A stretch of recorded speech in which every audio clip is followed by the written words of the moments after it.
HBCU pride. I believe in HBCU culture, and I believe in HBCU sports. This is what our show is about. HBCU pride with Tim McCain and Derek Hall. We're just happy for you coming. So I'm Derek Hall. This is Tim McCain. We host a Bleav HBCU podcast on Bleav Network. I'm pretty sure Coach Wheatley told you the gist about it. We decided to, do this show, just apply pressure to everybody to know that HBCUs are still living and still going today. We want to bring more coverage to that on a daily basis. Exactly. Yeah, sure. I mean, I'm with it. Love it. Yes, sir. Yes, sir. And then, Coach Wheatley, I wanted to also dive into your story as well. Being one of the most storied high school and collegiate athletes of all time. Is that okay if I bring it in and we kind of tell your story as well? Yeah, I mean, I don't think it's that special, but let's ride. It's special. From the stuff that I read, I mean, that's just incredible, some of the stuff you did. I mean, the amount of work that you had to do, I mean, just to reach your level. Not everybody can do what you did in high school and in college. No, not very few people did what you did. Here's the deal. I beg to differ. All right. I'm from a small town in Michigan, man, and it's it's a small town. It's called a suburb, but it's an inner city. It's guys, man, that was walking up and down the street that on any given day can take me, basketball, football, running track. It didn't make a difference. I think what the difference between myself and them is, like you said, the work ethic. Right. My dividends were delayed, meaning the money that they were getting, selling dope, hanging out on the corner, the fulfillment that they were getting was so instant that they couldn't see going to the gym, working out. They couldn't see. I remember I used to get teased. They used to call me ball boy because every time you saw me, I had a ball in my hand. Wow. Wow. So, I remember, the girls man, we wear the same 3 pair of jeans. My boyfriend is this, and my comeback was, but baby girl, you live next door to me. you see what I'm saying? You can say whatever you want to say about me, but you live next door to me. Wow. And I just never got caught. I never got caught up into that material, that fast-paced stuff, man. So, we all kind of quote unquote when we get to the point. I never forget. I said I'm going to buy a Rolex. I never forget. I bought the Rolex. I maybe won that Rolex 5 times. Mm. So to me, it's we all have something, man, and we just got to be willing to put the work into it to get to where you want to go. So, like I say, for me, I don't. And when I tell you this, and people think I'm crazy, right? I was a 10-400 meter guy in high school. Like people, you may not know track times, but 10-4, that's pretty damn fast. Yeah. I can name about 4 or 5 guys that could put a cigarette out, put it down on the ground, and whoop my ass, and pick their cigarette up, put it in their mouth, and walk off. Mm. That's how talented these dudes are.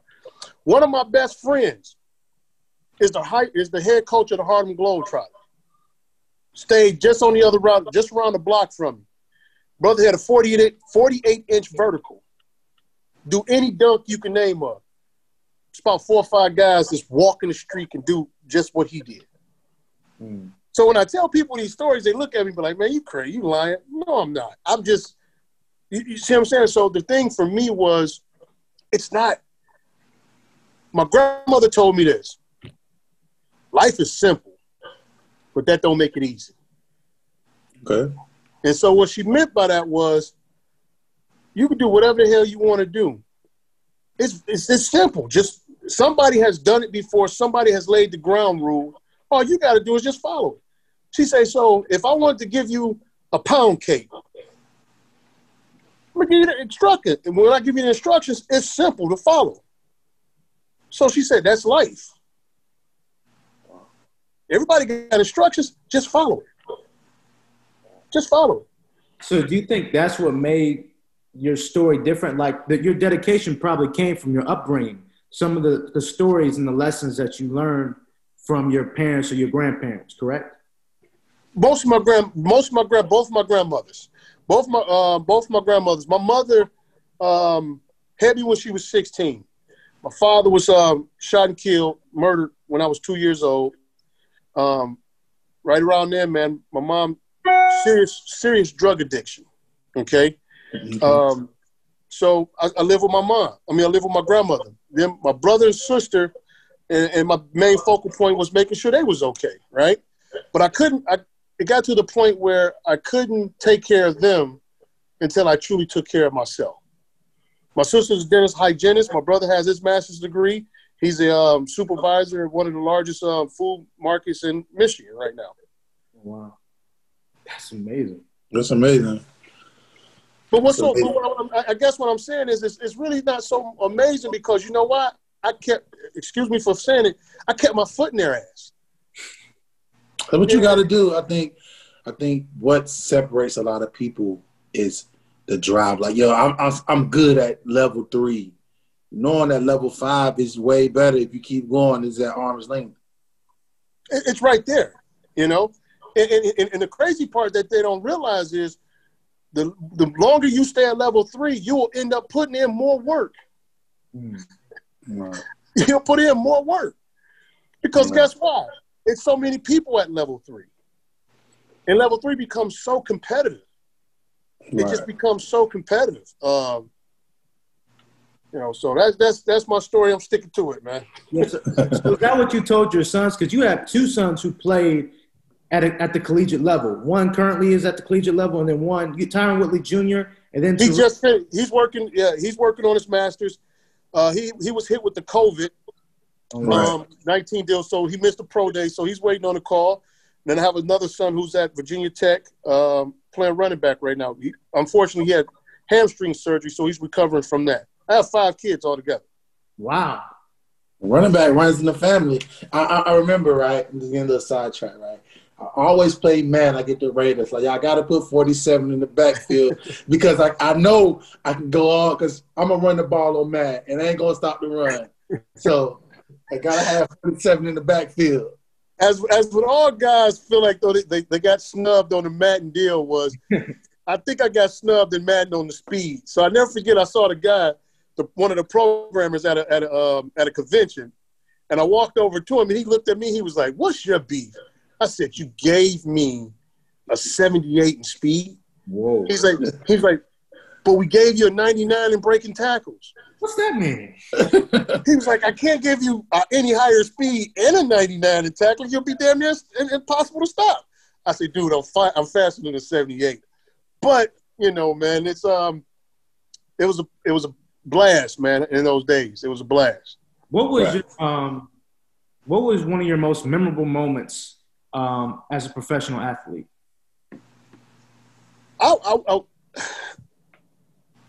My most memorable moment, really, truly, has nothing to really do with the actual sport itself. My actual 2 of them. One was when I was with the Giants. Are you talking about professional or just overall? It can be professional or overall. Well, I'll give you my 2 professionally, and then my best moment overall is in high school. So New York Giants, man, wasn't having a real good year. Got injured my ankle. I'm sidelined, so I wasn't having a real good year. And a young lady by the name of Angela Menalakis was our PR department, and she basically was signing us up with civic duties around town. And I'll never forget, man. So I started doing outreach programs, and this kind of ties in with what's going on today. This, and we understand our plight as Black people with the police officers and with everything that's going on. But this truly gave me an insight into what I needed to see happen. So I was living in New Jersey instead of New York. And I bought me a red truck, and I'm driving home. I'll never forget, I'm driving home. It's late at night, and I was pulled over by a female police officer. And And I asked her, I said, is everything okay? And she was like, may I have your license and registration? So I give her everything. And next thing I know, another police car pulls up. And I said, ma'am, is everything okay? And she was like, so you live down the street? I said, yeah. So she asked me, she said, so when did you get this truck? I said, pardon me? She said, when did you get this truck? I've never seen this truck before. I said, you know every road, so you know every car that drives up and down Darlington Avenue. And she looked at me as a matter of fact, and said, yes, I do. So when did you get this truck? I said, ma'am, I live right down the street. I've been here. She said, I see on your ID where you live. And I asked you a question. Police officer gets out, other police officer gets out, so he can tell she's getting riled up. So the first thing popped in my mind, man, was it's my responsibility to freaking go home alive. So I told her, I just told her, man, and I felt, I'm not going to lie to you, I felt like a straight, you know what I mean, when I got home. I felt like I just got punked. And my heart rate, I'm racing, and I'm like, what the hell is this for? So back to Angela. She put me in touch with some new NYPD guys, and I would do ride-alongs with them. And so I'm asking them all these questions, and I get a chance to hear their side of the story. I get a chance to see their side. And it was very beneficial for me, and I had a chance to do some work with those guys, man, and really tell them from a young black male's perspective where I'm coming from, how they can help and how they could do things. So for me, that was real huge, man. I think, and being able to be, a young, successful at that point in time sports guy in New York to help some police officers, you see what I'm saying? To me, that was huge, man. So, on my wall, I have a plaque that they gave me, and that still sits and stands on my wall, man. That was huge for me. And then, of course, now going to high school, the biggest sports moments winning my high school's first and only state championship in football. That was, that's always, because for that one right there, man, that galvanized our community. To bring our community together, brother, and to see everybody hanging out. I think we partied for like 4 days. You thought we won the Super Bowl, man. So I guess we can take you back to high school. So what went in your decision to choose Michigan over, I say, Ohio State? Because that's always a rivalry in itself. I wasn't leaving the state of Michigan. I wasn't leaving. And to be honest with you, I wasn't a Michigan fan. I was a Michigan State fan. Okay. I grew up liking Michigan State. Was it because of Magic Johnson? Magic Johnson's one of them. Blake, you talk about all the running backs at Michigan State, man. They had a gang of Michigan State. But here's the deal. All right, so growing up in Michigan, of course you got to choose one or the other. Right. So a lot of people from my neighborhood, because Michigan is a state school. It's not private. It's a state school. But my point is, not many of us was at Michigan. Right. Feel me? And right. If you was at Michigan, you had the Grey Pouponish type attitude going on. Right. It just did. Michigan, the guys who was able to go on and go forth and go to college and go to that next level either went to Eastern Michigan or Michigan State. So it was, I vibed better with Michigan State. It was just that vibe, the culture of when I went on Michigan State campus, I felt comfortable. When I went on Michigan campus, I felt uncomfortable. I just felt out of place. You know what I mean? And so what ended up happening was, long story short, my first official visit, I went on Michigan State. I went to Michigan State, and I was going to commit that visit. Once again, my grandmother said, I'm not feeling this. And I was pissed. I'm hot. I'm like, come on, Grandma, not right now. I don't need this. Right. I really don't need this. She said, baby, it's your decision. You do what you want to do. But I'm not feeling this. Pissed off. I'm not going to lie to you.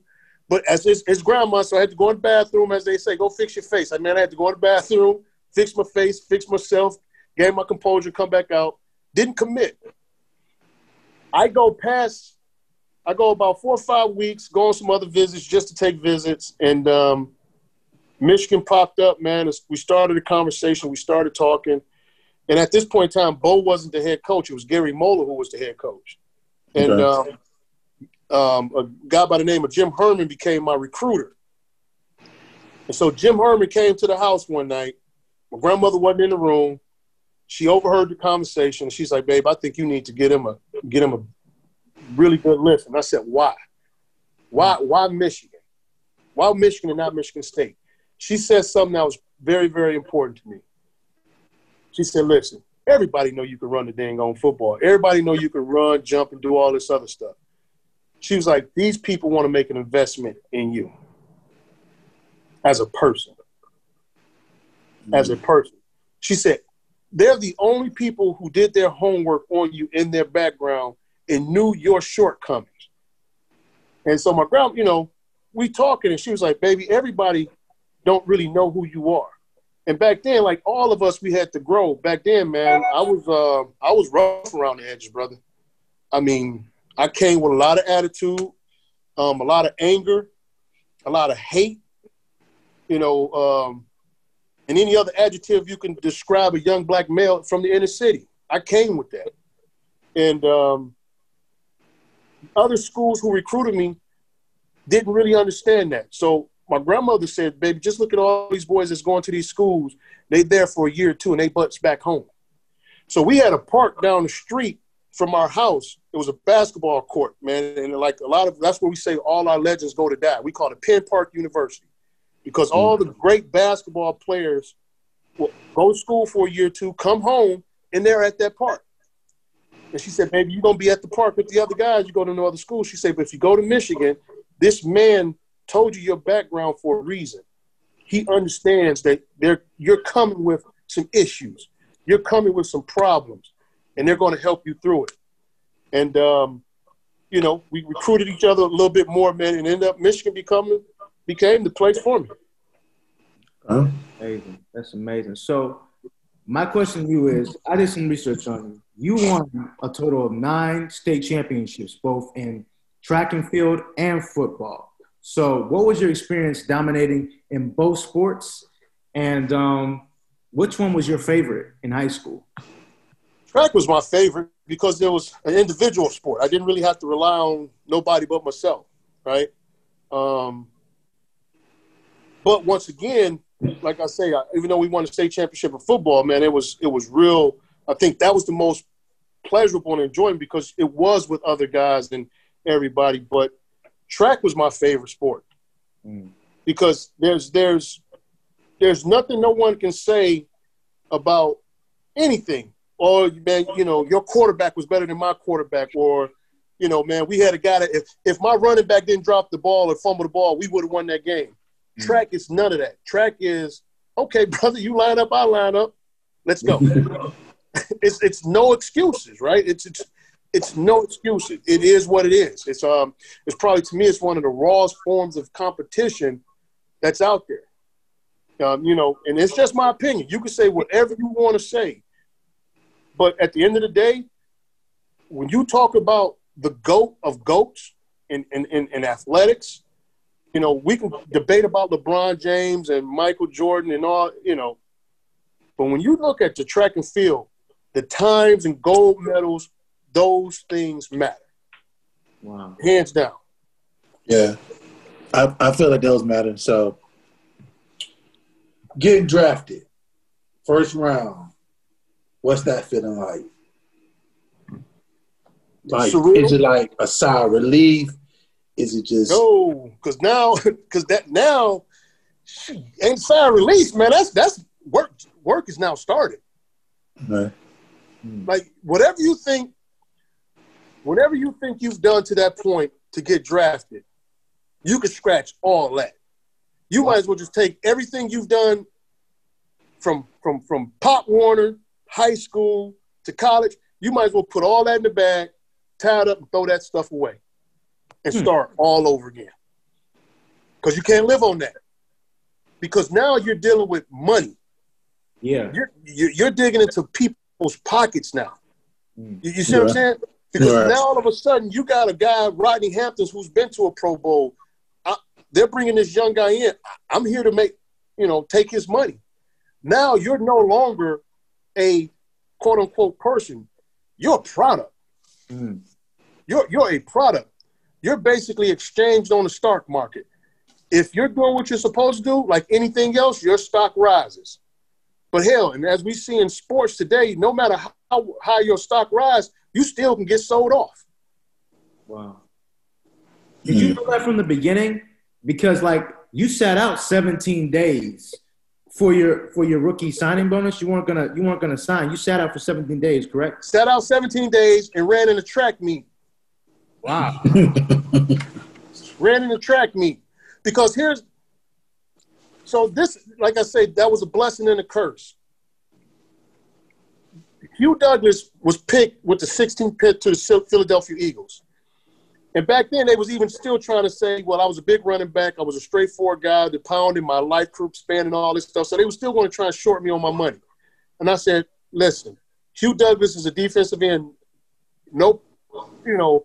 Nothing bad to say about him, but how in the world is my money that far off from him and we're one draft pick away? Well, you're a running back. I don't care what I am.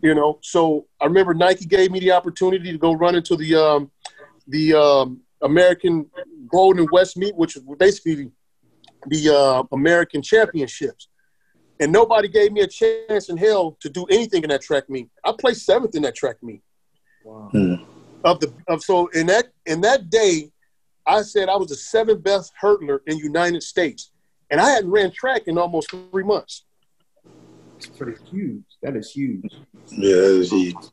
So, but my point was, and you want to hear me reference my grandmother a lot, God rest her soul, man, but she always told me, she said, people don't give you opportunities. You create opportunities. That's a fact.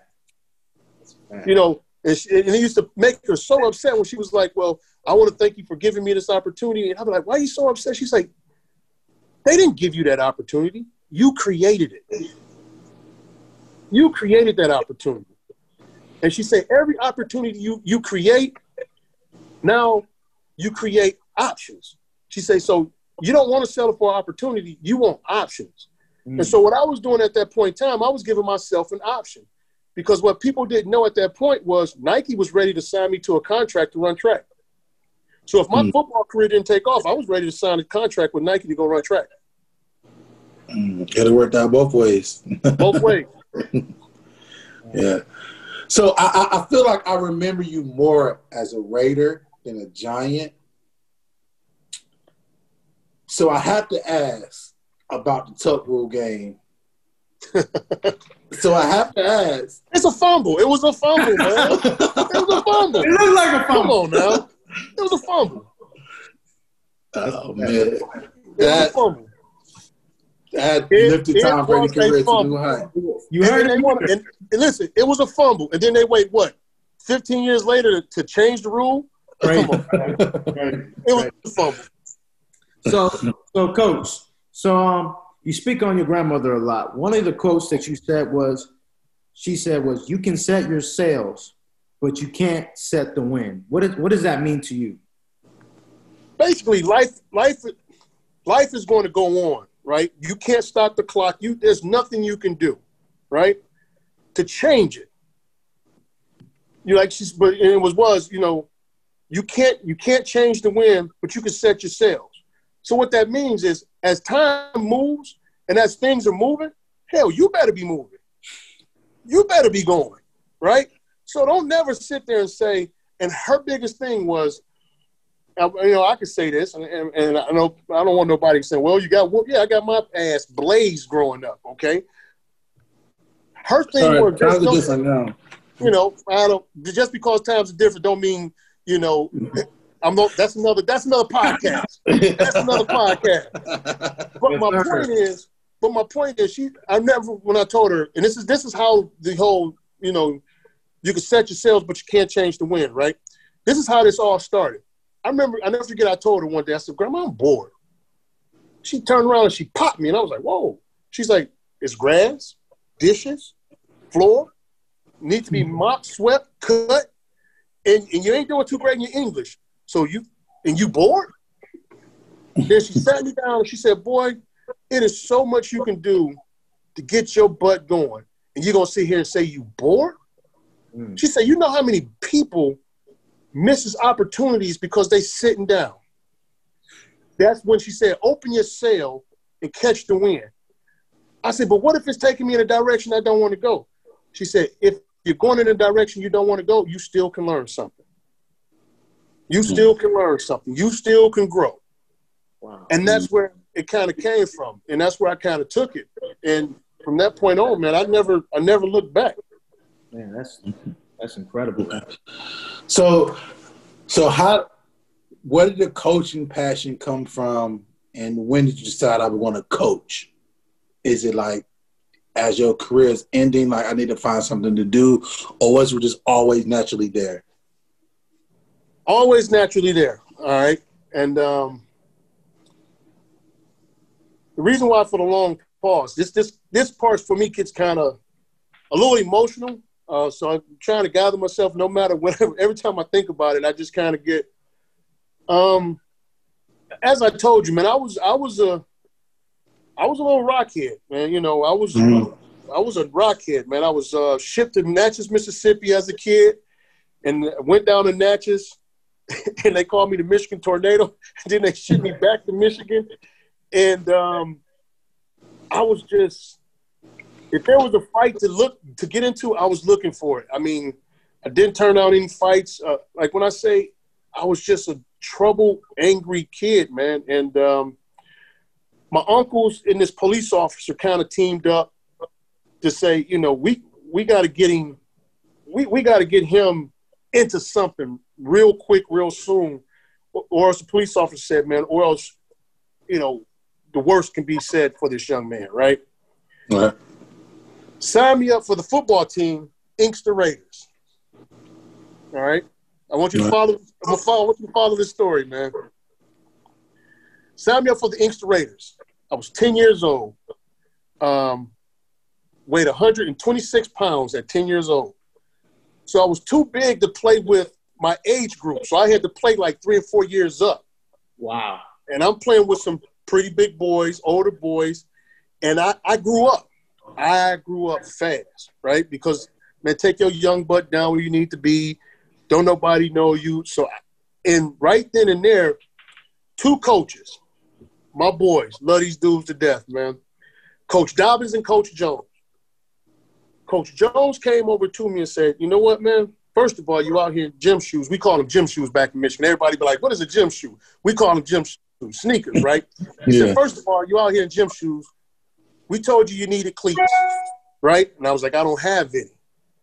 So Coach Jones kind of looked at me and was like, okay, in this area, everybody's not going to have them. So he goes to his car, brings me back a pair of cleats, right? He said, boy, you're lucky you're size 13. Once again, I'm 10 in the size 13, my man. I'm tripping, right? So he said, you're lucky you got some big feet. Here you go. Give me some shoes. And so we're going. And Dobbins was like, you can run. I said, yeah, I can run. Started me at quarterback. So I was playing quarterback on the varsity team when I should have been on JV. And didn't really make any friends because I took the guy who had been the guy for about a year or so. I took his job. And all the older guys wanted a piece of me. And so I would go to practice every day. And I'll never forget, I felt like Dobbins and Jones was putting me in a lion's den, man. Like, why are you putting me in this den? You know these dudes don't like me, but you're putting me in a position for them to hurt me. Dobbins looked at me and said, you really think that, huh? He said, your mind is that weak to that's where you went to? He said, you're not the guy I thought you were. So he gave old boy the quarterback, gave him back the job. I quit. Walked home, quit. Thinking somebody was going to come to the door, none of that. Man, look as you have it. 2 days passed, I see Jones and his son at the park. And I said, what's up, Jones? How you doing? He was like, how you doing? Kind of like wrote me off. Not even, I ain't gonna lie to you, I was kind of pissed off. And he said, son, let me tell you something. You good, but you're not that good. He said, I can go find 15 of you. He said, what have you done to make me want you? Wow. What have you done to separate yourself? And then he turned around and turned his back on me like I wasn't even there. Not gonna lie to you. Pissed me off, right? Go to practice the next day. Knew I had to start from the bottom. Guess where they put me at? They played. I went from playing quarterback They moved me to defensive tackle and tight end. Wow. So I had to earn my stripes all over again, man, and play my butt off. And after that whole deal, them two guys, man, was there for me from start to finish. I can call them about anything.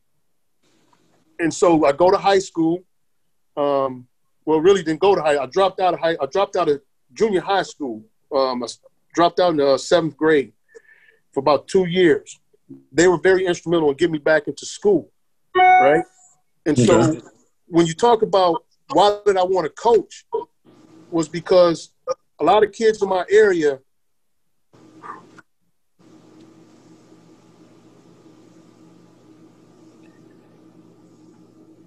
those men are really the only men that we have in our lives. Right. Right.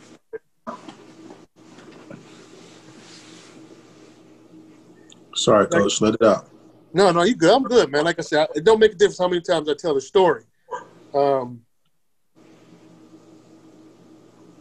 Because I knew the path that I was going on. You know what I'm saying? I knew where I was going. Because it was the old saying was, I'm happy to make it to 18. Mm-hmm. You know, I'm happy to make it to 18. And for them to help me get back into school, I knew right then and there I wanted to be a coach. I wanted to be a coach. Hands down. Wanted to be a coach. So when I was retiring, I actually had 3 years left on my contract with the Oakland Raiders. Had 3 years left on my contract. Went upstairs to Al Davis to tell him to say, listen, I'm retiring. He looked at me and said, no, you're not. I said, yeah, I'm retiring, Al. And he said, I need you.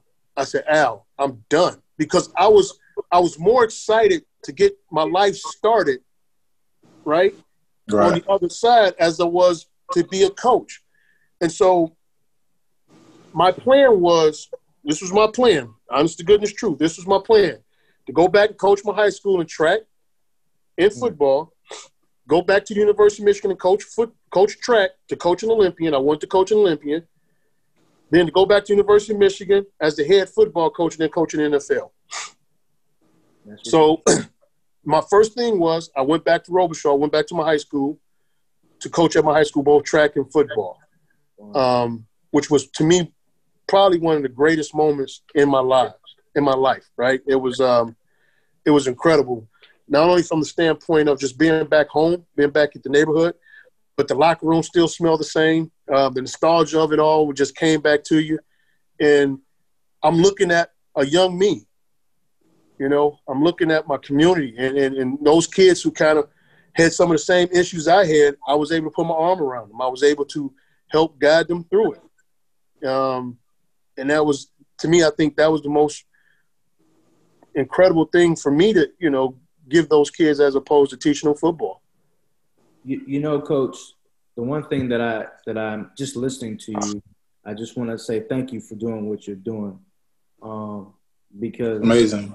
You know what I mean? Like, first off, we need that in our communities because there's a lot of single parent homes that don't have that male influence. So I just want to congratulate you for, you know, and honor you for helping young Black men excel in life and in sports.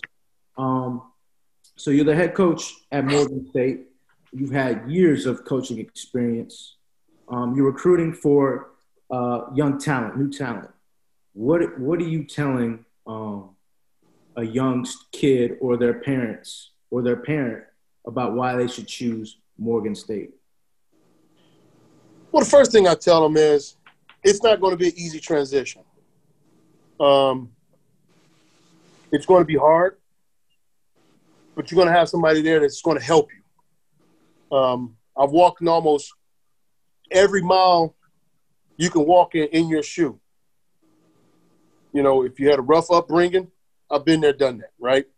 I tell the kids all the time, the young men, I tell them all the time, if you had a great upbringing, I don't really know that path, but my kids do. So I'll talk to them about that. But one of the biggest things for me is football is a byproduct. You know, and what I mean by that is you're going to play football. If you're lucky, you're lucky to get 5 years. right? But you're going to be a man, a husband, a pillar of your community far longer than you will be a football player, right? So through football, I'm really implanting life lessons. I'm really sending out troops and warriors back into the community that's going to do great and that's going to do well. If you get the football, it's a cherry on top. It's a cherry on top, right? And so some young men get a little, sidestep when they talk about, well, coach, I want to go to the NFL. I want you to go to the NFL, right? I want you to go to the NFL. So I did a project with one of my sons one day. So I said, look at our subdivision, man. I said, how many homes are in this subdivision? My son said, maybe 200.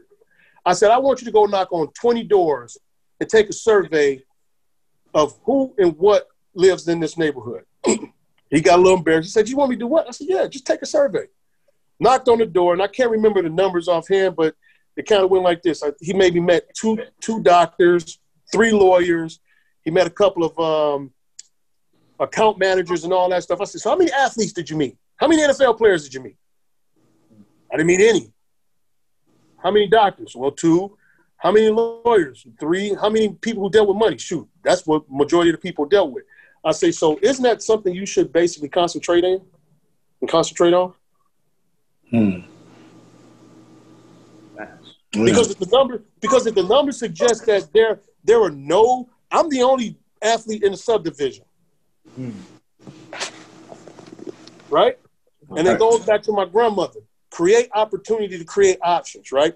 If you go to school, you bust your butt, you get into a master's program, because here's the deal. So many athletes, and I call it the hamburger at a Ruth Chris theory. And people always ask me, what the hell is that? If you go to Ruth Chris, are you asking for a hamburger? No, you ain't. You getting the best steak they can have. Give me that tomahawk, boy, right? Yeah. What happened is these young men come to college asking for a damn hamburger. You ain't paying for it. You are paying for it through your work, through your blood, sweat, and tears. But the monetary aspect of it isn't coming from home.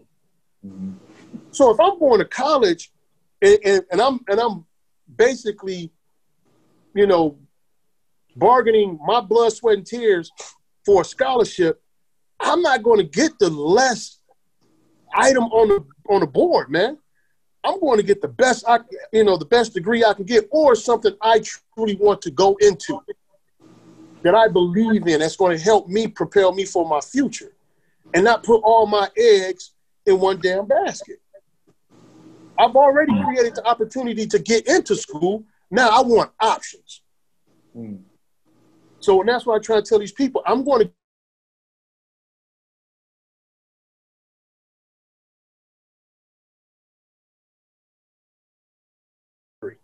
Wow. Yeah. That's more than anything. I'm help paying for their master's degree. Some of the guys on the team at one point got a little upset because I raised the team GPA to a 2.7. I said, unless you have a 2.7. And I wanted to go to a 3.0, but the AD told me I couldn't because now, some other legalities of it all. And he asked me, why do you want to raise it to a 3.0? I say, certain majors that you go into at Morgan to get into a master's program, some of them you need a 2.5 to get in. But the majority of them need a 3.0. But here's what a lot of people don't realize is, it says a 3.0, but now if that curve is set and the lowest transcript that comes in is a 3.4, guess what the doggone thing is to get in now? A 3.4. Right. So for sometimes our young men look at the bare minimum of what it is to get in. And I don't teach bare minimum. Don't teach bare minimum. I used to hate when my grandmother used to say, I got to work twice as hard to beat out, our Caucasian counterpart. I hated that. So what I've done in my head was to flip it and say, I'm going to do the best that I can while I can get what I can. Right? So that's the whole thing I preach with these young men. So to answer your question in short is, you're getting full service here at Morgan. You're going to get a great education. You're going to get a great mentor, not only on the football field, but in life. And here's the next deal. It's not mine. I heard it, but I loved it. It was a catchy-ass phrase, and I love it, and I use it. Your network is your net worth. Ooh, I like that one. Mm. And so once you come in contact with me, I'm like a tweet. Once you come in contact with me, your network expands by thousands just by knowing me and knowing my coaching staff. Because we're going to require you to get an internship, right? We're going to require you to go out into the public and go out to meet people, right? Meet people in businesses. We're going to require you. We just had a resume writing seminar just the other day. We're going to require you to sit down at Christmas and write Christmas cards to business people and not asking them for anything, but saying, hey, I'm a student athlete at Morgan State. How can I help you? Because those people of power, people in position, they get hit up every single day. Yeah. But how do you separate yourself by now saying, sir, how can I help you? Different approach, different look, right? Right. So, like I tell them, we all know, shoot, I give them game inside the game. So, right. You kind of answer my next question about the process of you picking your coaches. And what's the process you pick when you pick your coaches to come join you at Morgan State? They got to be developers. Got to be developers. Any coach can open up the play. And this is one of the things I didn't like as I was playing in college and in pros. Man, listen, I can open up the playbook and look at what you telling me. Tell me some stuff that I can't get out of a playbook. Show me some things that I can't get just by walking down the street. Like, you know what I mean? So, like, help me, man. Give me some nuggets. Give me some tools in my belt that I can't get on my own, right? And so that's one of my biggest things for picking the coaches. I tell my coaches, this is just not coaching football. It's more than that. It's bigger than that, right? I put a lot on my coaches. I'm hard on my coaches. My coaches have a lot of responsibilities. So they have to be able to deal with that. But then B, they got to be developers, not only just football coaching developers. If your player doesn't get better, because I tell my coaches, I say it's either the coaches, the environment, or the player. So I don't want my coach saying, oh, coach, he can't play. No, he can play. You just can't coach. Mm. I've heard that opposite a lot of times.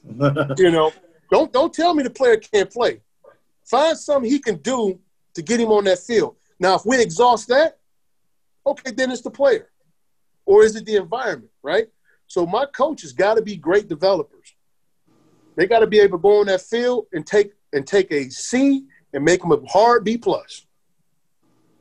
Right? You got to take a young Tyrone Wheatley who was rough around the edges and smooth them edges out. Yeah. Well, he ain't cutting folks. Right? Make him palatable to now put him into the public where he can go speak in front of people. Right? So that's what I expect of my coaches. Wow.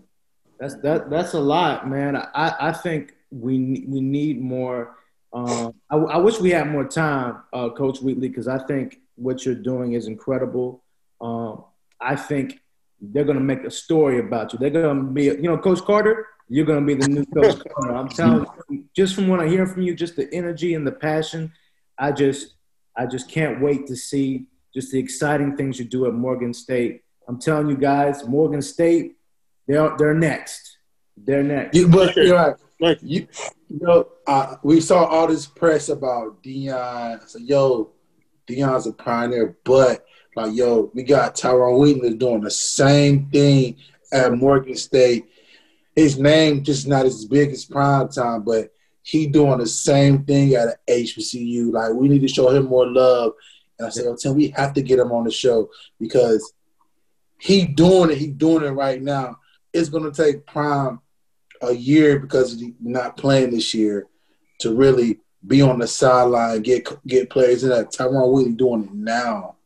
Well, let me just say, I call him call Deion I call him right? The one thing about and so somebody else asked me that question. I say, listen, man, when you shine a candle, it illuminates on me too, right? It illuminates on not only myself, It goes to Howard University. It goes to all the HBCUs. And I'm proud to have Deion in here, right? And I think everybody has their own way of doing it, you know? Right. Everybody has their own way of doing it, you know? It's the reason why Prime is called Prime, right? It's a reason why. But when I was out in Oakland, it was the reason why they called me to train. Like, listen, I'm more on the ground. Let's go. And not saying Deion isn't. Deion has done some incredible things at his high school coaching. He's done a lot in philanthropically. Just truly incredible. And like I tell people, you know, my light shines as bright as it needs to shine because I'm attracting what I need to attract, right? So my man JC used to say it all the time, brother, what you eat don't make me poop, right? Right. But at the same time, I have to concentrate on what I'm doing here. But Deion coming to HBCU has shined the light on all of us. You know, he has shined the light on all of us. And I can't wait to see him truly just open it up and blast off. Yes, because as he blasts off, okay, as that propulsion goes, it radiates upon us as well.